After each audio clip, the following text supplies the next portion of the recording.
बिस्मिल्लाहिर्रहमानिर्रहीम। अस्सलाम वालेकुम नाज़रीन, मैं आप देख रहे हैं प्रोग्राम जरा सोचिए और मैं हूं आफ्ताब बुखारी। मुल्क की मौजूदा सूरत हाल पे अगर नजर डालें तो पाकिस्तान समेत दुनिया भर में अभी पाकिस्तान की मौजूदा सूरत हाल पे नजर है, क्योंकि पाकिस्तान की मौजूदा जो हुकूमत है उसने 4 साल पूरे किए। 4 साल पूरे करने के बाद जो है साबिक वजीर आजम यूसुफ रजा गिलानी साहब को जो है घर जाना पड़ा। घर का रास्ता दिखाया गया जो है अदलिया के तरफ से, और कहा गया कि किसी भी तरह जो है उनको जो सजा दी गई उसके बाद उनको जो है नाअहल करार दिया गया था और उसको जो है घर का रास्ता दिखाया गया। और उसके बाद पाकिस्तान में एक सियासी जोड़ तोड़ का सिलसिला जारी हो गया और उसके साथ साथ नए वजीर आजम का तयन जो है आपके सामने है कि करने के लिए तमाम सियासी पार्टियां जो है मैदान में उतर आई और तमाम इत्तेहादियों ने मिलकर और नया वजीर आजम जो पाकिस्तान का बनाया राजा परवेज अशरफ साहब को। राजा परवेज अशरफ साबिक वफाकी वजीर पानी और बिजली थे। उन्होंने कई वादे किए थे कि ये किसी भी तरह मुल्क में आने वाले साल में उन्होंने बहुत सी डेडलाइनें दी थी कि मुल्क में एनर्जी क्राइसिस खत्म होगा। उसके बावजूद मुल्क में एनर्जी क्राइसिस तो खत्म नहीं हुआ। खत्म हुई गिलानी की हुकूमत और ऐवान में सिर्फ चेहरे बदले पर पॉलिसियां और जो डिक्टेटरशिप जो कहा जा रहा है अपोजिशन की तरफ से कि अभी भी वहां पे जो है वजीर आजम हाउस में मौजूद हैं। आज बड़ी खुशाइन बात कि राजा परवेज अशरफ वजीर आजम होने के बाद उन्होंने जो है वजीर आजम हाउस के जो है दरवाजे खुलवा लिए, पर वो दरवाजे खुले सिर्फ महज पाकिस्तान पीपल्स पार्टी के चंद रहनुमा जो सिलेक्टेड रहनुमा थे जिनके लिए कहा गया था वो आएंगे। पर वहां पे आम बंदा जो गयूर जो बंदा है जो बलूचिस्तान का पानी पीने के लिए तरसला है, जो सिंध में जो है सैलाब मुतासरीन है, जिसको आज तक जो है वतन कार्ड की किस्तें नहीं मिली, पैसे नहीं मिले, आज तक पंजाब में जो इंडस्ट्री में मजदूर काम करने वाला है और मुल्तान में जो बिजली का सताया हुआ है, उसके लिए तो आज ऐवान वजीर आजम के दरवाजे तो नहीं खुले, सिर्फ खुले पाकिस्तान पीपल्स पार्टी के लिए। और इसके साथ साथ आज वजीर कानून पंजाब जो है राना सनाउल्लाह साहब ने वाज़ेह तौर पे कह दिया कि राजा परवेज अशरफ सिर्फ 7 दिन मुल्क में हुकूमत कर सकेंगे और चला सकेंगे। ये भी एक बड़ी खबर थी आज के हवाले से। और तहरीक इंसाफ के जो है सरबराह इमरान खान सिंध में मौजूद हैं और सिंध के दौरा कल हैदराबाद में उन्होंने कामयाब जलसा किया। कामयाब जलसे के बाद आज वो टंडो मोहम्मद खान में मौजूद थे और मिर्दी प्रेस करते हुए उन्होंने कहा कि ये हुकूमत रेंटर पावर मंसूबे की तरह फेल हो जाएगी। जिस तरह राजा परवेज अशरफ ने रेंटर पावर मंसूबा दिया जो चंद दिन ही मुल्क में चल सका, इसी तरह ये हुकूमत राजा परवेज अशरफ साहब की भी चंद माह चल सकेगी। और आज एक अफसोसनाक वाकया पेश हुआ कोटिया में, जो है आज फायरिंग हुई और ये वक्तन रवा माह में चलते हुए आज कोई 45 बंदे जो है अपनी जान गवा बैठे हैं। आज 8 अफराद को फिर अपनी जान गवा बैठे और उसके लिए वक्तन जो है रुकन कौमी असम्बली सैयद नासिर अली शाह जो पाकिस्तान पीपल्स पार्टी से ताल्लुक रखते कई दिन जो है वो पार्लियामेंट के बाहर बैठकर उन्होंने एहतजाज रिकॉर्ड कराया था साबिक वजीर आजम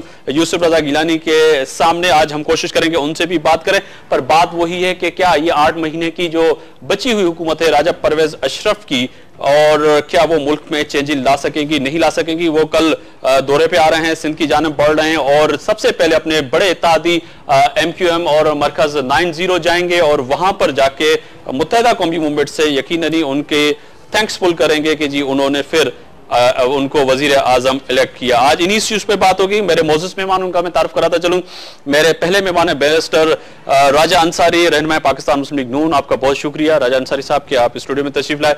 मेरे दूसरे मेहमान है ताज बंगश साहब, चेयरमैन है मुत्तहिदा बंगश पाकिस्तान, और आप बिलखुसूस और वाना वज़ीरिस्तान और उन एरिया में काम करते हैं जहां पे महरूमी ऐसा महरूमी ज़ादियाँ हैं। आप इसीलिए आज आपको जहमत दी है कि क्या नया वज़ीर आज़म आने के बाद वो एरिया जो रिमोट एरिया हैं जहां पे आज तक पाकिस्तान का कोई बंदा हुकूमती मशीनरी नहीं पहुंच सकी, उन एरिया का क्या होगा, आपसे भी सवाल करेंगे। हमें कमिटमेंट की थी कि डॉक्टर हसन रजा पाकिस्तान तहरीक इंसाफ नजरियाती वर्कर काउंसिल के अलायंस के जो सदर साहब हैं, उन्होंने कहा था कि मैं आपके प्रोग्राम में शरीक हूँगा। वो अब तक नहीं आए तो यकीनन उनसे भी हम बात करेंगे। राजा अंसारी साहब मैं आपकी तरफ आऊंगा कि मुल्क में राजा साहब ये फरमाइएगा कि मुल्क में इस वक्त बहरान बहुत से हैं। मैंने जैसे कहा कि सिंध में अभी तक बहुत से ऐसे एरिया हैं जहां पे वतन कार्ड के अभी तक किस्तें नहीं मिली। बिलखुसूस अगर देखा जाए तो सिंध में और पंजाब में, खैबर पख्तूनख्वा में, बलूचिस्तान में एनर्जी क्राइसिस है, बिजली है ही नहीं, नाम निशान नहीं है। और आपके जो है वजीर कानून साहब राना सनाउल्लाह साहब कह रहे हैं कि राजा परवेज अशरफ साहब की जो हुकूमत है 7 दिन से ज्यादा नहीं चल सकी। बिस्मिल्लाहिर्रहमानिर्रहीम। बहुत शुक्रिया मुगरी साहब। बुनियादी मसला ये है कि पाकिस्तान के लोग किस हालत में ज़िंदगी गुजार रहे हैं। आपने अपने इंट्रो में कहा और पूरी अपने तस्वीर बनाई, मंजर कशी की पर पूरे पाकिस्तान की। रोज़गार नहीं है, नौजवान खुदकशियाँ कर रहे हैं, महंगाई उरूज पर है। यकीन करें कि लोग एक वक्त का खाना खा रहे हैं, 2 वक्त भूखे रहने पर मजबूर हैं।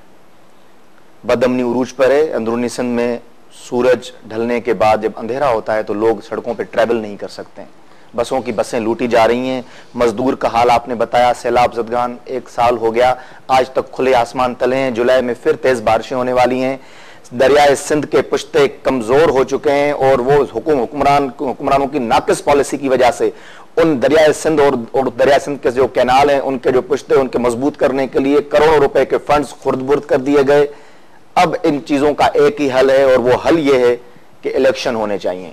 नए वजीर आजम साहब बन गए, उससे कौम को क्या फायदा हुआ जी? अब वो जाएंगे, कभी 90 जाएंगे, कभी चौधरी बिरादरान को जो है उनका शुक्रिया अदा करने पहुंच जाएंगे, कभी वो ANP के दफ्तर जाके उनका शुक्रिया अदा करेंगे। और ये जो दिन है वो शुक्रिया के साथ पूरे होंगे और ये डिले टैक्टिक्स में समझता हूं करेंगे। बुनियादी मकसद ये है कि 4.5 सालों में पाकिस्तान पीपल्स पार्टी की हुकूमत ने लोगों को कुछ नहीं दिया। अपने बैंक बैलेंस उन्होंने बढ़ाए, अपनी महलात बनाए, करप्शन उरूज पर पहुंचा दी, लेकिन पाकिस्तान के गरीब आदमी को सिवाय महरूमियों के, सिवाय बेरोजगारी के, सिवाय बदअमनी के, सिवाय लाकानूनियत के, सिवाय नाइंसाफी के कुछ भी नहीं मिला। तो हमें कोई तवक्को नहीं है इस नए वजीर आजम साहब से भी कि ये कुछ करेंगे।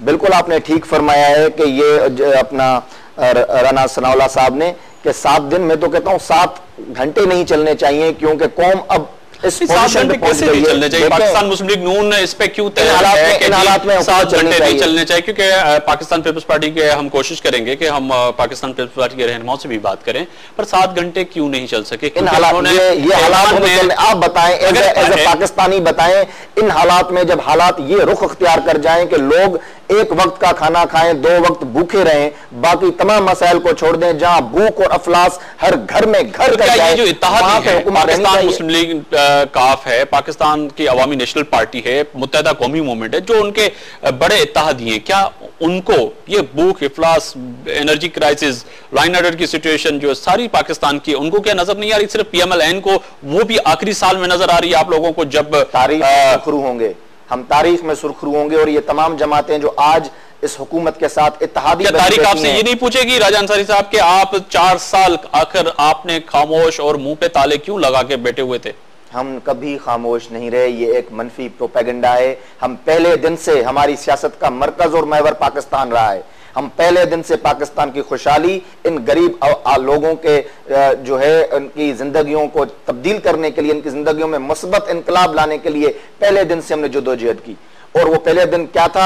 हमने, हमारे साथ इसी हुकूमत ने कहा ठीक है जी हम अदलिया बहाल करेंगे। मरी में डिक्लेरेशन साइन हुआ, पूरी कौम के सामने हमने मुआहदों पे सिग्नेचर करके इनके साथ चले। ताजबागी साहब, मैं आपकी तरफ आऊंगा कि आपका, जैसे मैंने बताया कि रिमोट एरिया वो एरिया जहां पे एहसास से महरूमी ज्यादा है, बिलखुसूस अगर देखा जाए सिंध के वो इलाके जैसे थर है, थर में आज तक जो है लोग बिजली के लिए तरस रहे हैं, उनको जो है पानी की बूंद के लिए तरस रहे हैं। सिंध में जो है सैलाब की जो है अभी तक लोगों को पैसे नहीं मिले। बलूचिस्तान में लोग पानी पीने को तरस रहे हैं, वहाँ पे सेहत सही नहीं है। खैबर पख्तूनख्वा की सूरत हाल आपके सामने के वो धमाकों से गूंज रहा है, और आपके जो एरिया हैं, बहुत से एरिया जहाँ पे रास्ता नहीं है जाने के लिए। इसी तरह मैंने पूरे पाकिस्तान की इसीलिए बात कर रहा हूँ कि आप समाजी जो है काम करते हैं। किस तरह देखते हैं कि ये नया वजीर आजम राजा परवेज अशरफ सिर्फ चेहरा बदला है, क्या इन 8 माह में ये कोई कुछ काम कर सकेंगे कि 8 माह के बाद कहा जाए कि इन जमहूरी हुकूमत जो हम डिक्टेटरशिप के खिलाफ रोते हैं कि परवेज मुशर्रफ अच्छा नहीं था, जनरल जिया साहब अच्छे नहीं थे, और जितने भी जो डिक्टेटर रहे हैं इसमें मुल्क में उन्होंने हुकूमत की, वो अच्छे नहीं थे, फिर इन जमहूरी इदारों ने आपके लिए, मेरे लिए, हमारी कौम के लिए क्या किया? बिस्मिल्लाहिर्रहमानिर्रहीम। पख्तूनख्वा के हवाले से या पाकिस्तान के तमाम इलाकों, तमाम सूबों के हवाले से, रियासतों के हवाले से, जिस तरफ भी आप देखें आपको यही नज़र आएगा कि एक चेहरा बदला है और काम और चैलेंजेस जो है वो बरकरार है। हमारे इलाके में जहाँ पख्तूनख्वा के इलाके हैं जिसका नाम आपने लिया, वना है या मीरान शाह है या हमारे कोरम एजेंसी है, तमाम इलाकों में, या खैबर एजेंसियाँ, तमाम इलाकों में अफरा तफरी है। हुकूमत नाम की कोई चीज़ नहीं है। मैं ये नहीं समझता कि आने वाले 6 महीने हैं या 8 महीने हैं, इसमें ये सिर्फ़ और सिर्फ मैं समझता हूँ कि ये अपने इलेक्शन की तैयारी पे ज़्यादा तवज्जो देंगे, आने वाले जो इलेक्शन है उनके लिए तैयारी करेंगे। और इसके अलावा मैं नहीं समझता कि जो अवामी मसाइल है, जो मुश्किलात है आवाम को दरपेश, या जो ज़रूरियात है उसको पूरा करने के लिए कोई प्लानिंग इनके पास नहीं है। कोई प्लानिंग नहीं है तो फिर क्या होगा ताज साहब के दोबारा ये लोग अवाम के बीच में जाएंगे, दोबारा ये वोट मांगेंगे? क्या समझते हैं कि लोग फिर इन्हीं लोगों को इलेक्ट करके फिर दोबारा ऐवानों में भेजेंगे? ये तो ऐसा है कि ये एक ऐसा सवाल है कि लोगों को, जो अवाम है, अवाम को चाहिए कि वो बहुत सोच समझ के उन लोगों को बरसरे इक़्तिदार लाया जाए जिन लोगों का दिल में मोहब्बत हो, दर्द हो पाकिस्तान के लिए और पाकिस्तानी अवाम के लिए। तो इलेक्शन जब भी आता है उस वक्त ऐसा अफरा तफरी होता है कि उसमें बहुत सारे लोग जो कि ईमानदारी से ये चाहते हैं कि ऐसे लोग सेलेक्ट किए जाएँ जो कि मुल्क के लिए और आवाम के लिए मुफीद और अच्छे साबित हों, मगर उनके लिए फिर दूसरे भी लोग मौजूद होते हैं तोड़ने के लिए। तो लिहाजा इलेक्शन के ऊपर ये डिपेंड करता है कि इलेक्शन जब आए, और इलेक्शन के लिए जो आवाम है, ख़ास तौर पे आवाम की ये कि वो किसी लालच में, और बल्कि किसी लालच को ना देखें, बल्कि पाकिस्तान का मुस्तकबिल और अपनी औलादों को और अपनी ज़िंदगियों को देखें, अपने मुल्क को देखें। ताज बंगी साहब, एक समाजी वर्कर, एक जो है इंसानी हुकूक की तंजीम के लिए आप काम करते हैं, क्या समझते हैं कि मैं इस वक्त राजा तो बैठे हैं, पाकिस्तान मुस्लिम लीग नून की तर्जबानी भी कर रहे हैं, रहनुमा हैं, मुल्क में अपोजिशन का अहम किरदार होता है, आप क्या समझते हैं इन 4 सालों में अपोजिशन ने सही किरदार अदा किया है? मैं तो ये समझता हूँ कि अपोजिशन के ऊपर काफ़ी एलिगेशन लग रही है इस दौरान के वो जो अपोजिशन का जो किरदार है भरपूर तरीके से अदा नहीं किया गया जी।